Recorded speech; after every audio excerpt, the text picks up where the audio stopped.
Bonjour à tous, c'est Amar, investisseur et entrepreneur sans banque. Donc, dans cette nouvelle vidéo de la série Investir comme un pro, on va parler du compromis de vente. Avant tout, je vous invite à vous abonner, à liker, à commenter. Donc, si vous avez suivi la série, on a passé de nombreuses étapes, recherche de la ville, recherche des biens, négociation, etc. Il faut désormais contractualiser tout cela. Ne négligez surtout pas ce point. Je sais que ça ne va pas être la partie la plus excitante, que ça va peut-être vous ennuyer, mais il faut absolument que vous maîtrisiez cette étape. Ça va être un peu lourd, on va parler de législation, de quelques règles. On est en décembre 2020, si vous regardez la vidéo dans 5 ans, peut-être que les règles auront changé, mais à l'heure où on se parle, elles sont celles-ci. Donc, comme je vous le disais, c'est probablement l'étape la plus importante de la transaction immobilière parce qu'elle va sceller l'accord entre le vendeur et l'acheteur, que vous soyez vendeur ou acheteur, et garantit la réalisation de cet accord, de cette vente.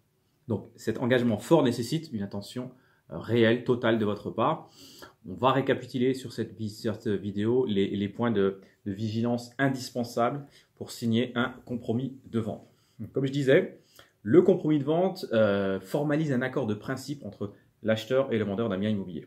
Donc c'est un contrat bilatéral entre deux parties qui sert à graver dans le marbre les conditions de vente, qui est désormais certaine de se réaliser, sauf circonstances exceptionnelles et indépendantes de la volonté des deux parties, qui sont, on en parlera après, on peut le citer, la préemption de la mairie, le refus de prêt de banque, etc. Donc, à quel moment on signe ce compromis de vente? L'étape du compromis de vente se profile à partir du moment où l'acheteur et le vendeur se sont mis d'accord sur ce qu'on appelle sur le prix et sur la chose. Ça, c'est le code civil qui le cite de cette façon, le prix et la chose. Concrètement, il intervient une fois que l'offre d'achat ou une des contre-propositions a été acceptée par l'autre partie à l'écrit ou à l'oral. Donc, la préparation de la signature du compromis de vente.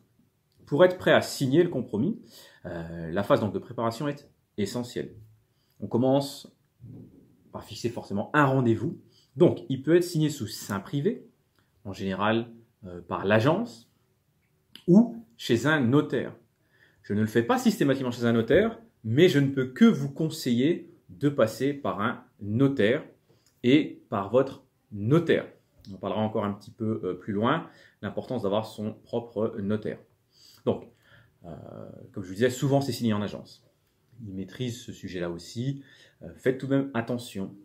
J'ai eu des agences qui en avaient peu à faire, qui signaient vite fait un copier-coller, d'autres agences qui étaient, et ça pouvait paraître lourd, mais qui nous demandaient des documents alors qu'ils nous connaissent et qui insistaient, je veux tel document, et pour la SCI, il me faut ça, et votre épouse doit venir signer, et bon. Mais au final, c'est dans l'intérêt commun. Donc, le délai avant de signer le compromis sera mis à profit par l'agence pour anticiper les clauses et autres conditions du contrat. Il permet également de réunir tous les documents qui devront être annexés au compromis de vente au moment de la signature. Ceci inclut un certain nombre de diagnostics immobiliers et de documents relatifs à la copropriété, entre autres. Le délai entre la signature d'un compromis de vente et l'acte de vente final. Une fois que le compromis de vente est signé, il s'écoule un délai normal de plusieurs mois jusqu'à l'acte de vente finale. Dans le contrat de vente finale, on peut préciser une date butoir. On dit qu'on avance telle date pour la réalisation de ce contrat. Ce délai devra être suffisamment long pour permettre de vérifier toutes les clauses suspensives. Le cas échéant, s'il y a des clauses suspensives, obtention de prêt, purge des droits de préemption et des hypothèques, concrétisation d'une transaction immobilière si l'acquéreur est en train de vendre son bien par exemple et qu'il a besoin de ce capital pour racheter derrière, etc., etc. En général, en pratique, il s'écoule entre 2 et 6 mois entre la signature du compromis de vente et l'acte final. Prenez une moyenne de 3 mois, c'est quand même en général autour des 3 mois. Donc, pour en revenir plus dans le détail du compromis de vente. Essayez d'opter pour votre notaire, c'est ce que je disais. On peut le signer sous seing privé. Il n'y a aucune obligation d'impliquer son notaire, en tout cas pour la signature. Par la suite, une fois que c'est signé, vous aurez désigné votre notaire et il aura la copie du compromis qu'il pourra vérifier, contrôler, ce que je fais systématiquement par contre. Mon notaire est toujours signalé dans mon compromis. Je ne prends jamais le notaire du vendeur, sauf s'ils sont identiques. Et vraiment, c'est un point majeur. J'en reparlerai dans d'autres vidéos, j'en ai déjà parlé. Vous devez choisir votre notaire. Alors, si c'est votre premier achat, demandez, vous avez certainement fait des rencontres, connu des personnes, interrogez les personnes auprès de qui ont déjà des biens et qui vous conseillent un notaire. Testez-le sur une première vente et ensuite tenez-vous absolument à ce notaire. Moi, il est là à chacune de mes ventes ou un de ses collègues ou systématique. Il sait ce que je recherche, ce à quoi je suis attentif et donc il fait le job pour moi entre guillemets. Il vérifie tous ces points et il s'assure que la vente est saine selon mes envies, mes objectifs, etc.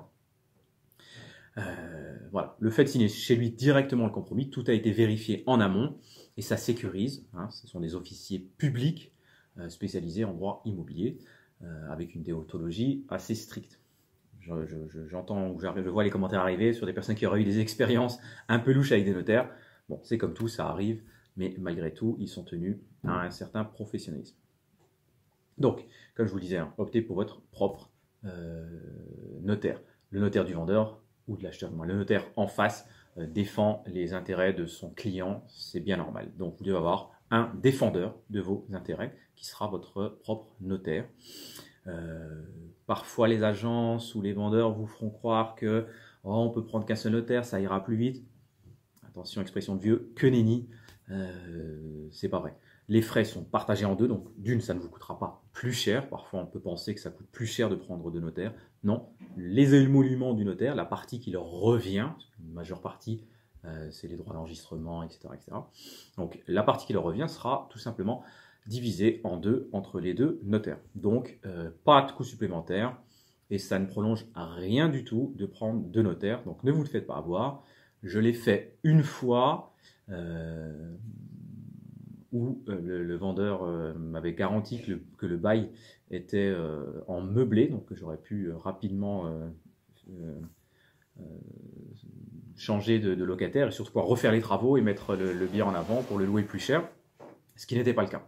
Donc tout s'est bien fini, mais ça aurait pu, je pourrais être encore actuellement sur un studio à être loué 250 € comme il avait commencé à louer il y a 30 ans, alors que ça en vaut 450 aujourd'hui. Ou 1000 € si en LCD comme je l'ai mis pendant un certain temps. Donc voilà, faites attention à ces points-là. Avec votre propre notaire, il n'y a aucun risque. Ensuite, le compromis de vente, toujours donc. Alors, les clauses suspensives du compromis de vente. Donc, chaque compromis de vente est assorti d'un certain nombre de clauses suspensives qui permettent de protéger l'acheteur et d'éviter les impasses en annulant le compromis en cas d'imprévu.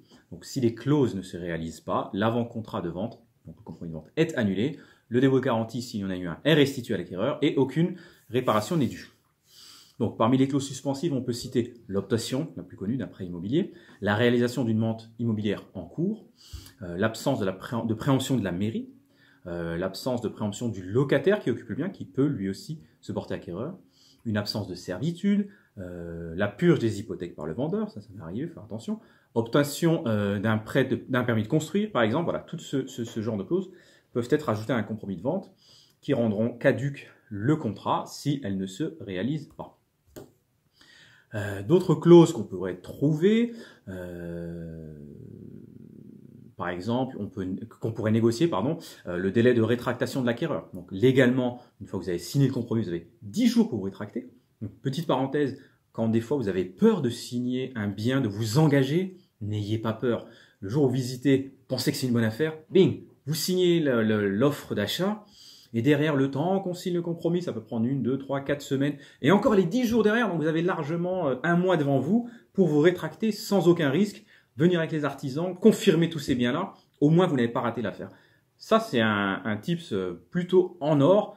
Bien sûr, il ne faut pas donner un chèque à l'agent que vous ne retrouverez pas derrière. Donc, on peut prolonger ce délai, on peut fixer une date butoir pour réaliser la vente, on peut décaler la jouissance. Parfois, des vendeurs disent, écoutez, moi j'ai besoin d'occuper encore le bien 6 mois, donc on fait ce qu'on appelle une vente longue. Voilà. Il y a la répartition des charges qui sera divisée, mais ça on le verra dans la deuxième partie quand on parlera de l'acte final. En termes du compromis de vente, toujours, il y a aussi les fameux diagnostics immobiliers obligatoires. Donc, ils sont obligatoires en cas de vente d'un logement, d'habitation. Ils sont au nombre de 9 et ils ne s'appliquent pas tous en même temps. Donc, on ne va pas faire le détail, mais ça dépend de la date du permis de construire, de l'ancienneté des installations, de la situation géographique, de la nature du bien. Donc, les principaux diagnostics immobiliers, on peut parler du DPE, la performance énergétique, le diagnostic gaz, électricité, la loi Carrez, donc les mesures qui auraient été faites, etc., etc. Donc, tous les diagnostics immobiliers obligatoires doivent être en cours de validité le jour de la signature du compromis. Il peut arriver qu'on ne les apporte pas au compromis et qu'on les ait à l'acte final. Il y a peu d'inquiétude là-dessus, c'est pas très, très embêtant. Donc, la liste s'allonge si c'est un bien en copropriété. La loi Duflot, elle oblige à informer l'acquéreur sur l'état du bâtiment, sa situation financière, les travaux en cours. Donc tout ça, c'est dans notre intérêt. Ils doivent bien y apparaître. On doit inclure les règlements de copropriété, l'état descriptif de l'indivision, les 3 derniers PV d'assemblée générale, le carnet d'entretien, le diagnostic technique de l'immeuble, etc., etc. Beaucoup de documents seront apportés et vous prendrez le week-end pour bien lire ça. Pas utile de lire ça le jour de la signature. Moi, je signe, j'ai 10 jours, je prends le temps de tout regarder. Donc, pour ma part, encore une fois, je vous conseille très vivement de choisir un notaire qui vous convient et que vous garderez systématiquement. Vous devez lui soumettre chaque compromis en lui indiquant vos conditions, pourquoi vous l'avez acheté, ce que vous voulez en faire. Vous devrez le désigner à chaque acte que vous signerez. Voilà ce qu'on peut dire sur le compromis de vente final, sur le compromis de vente, pardon. Et dans la vidéo qui suivra de la série, on parlera bien évidemment de l'acte authentique, donc l'acte de vente final qui se passera chez notaire et qui fera que vous ressortirez avec les clés de votre bien et qu'une nouvelle étape s'ouvrira à vous. Je vous souhaite une bonne fin d'année si vous regardez cette vidéo avant le 31, une super année 2021 à venir et plein de bonnes choses dans vos investissements. Allez, ciao!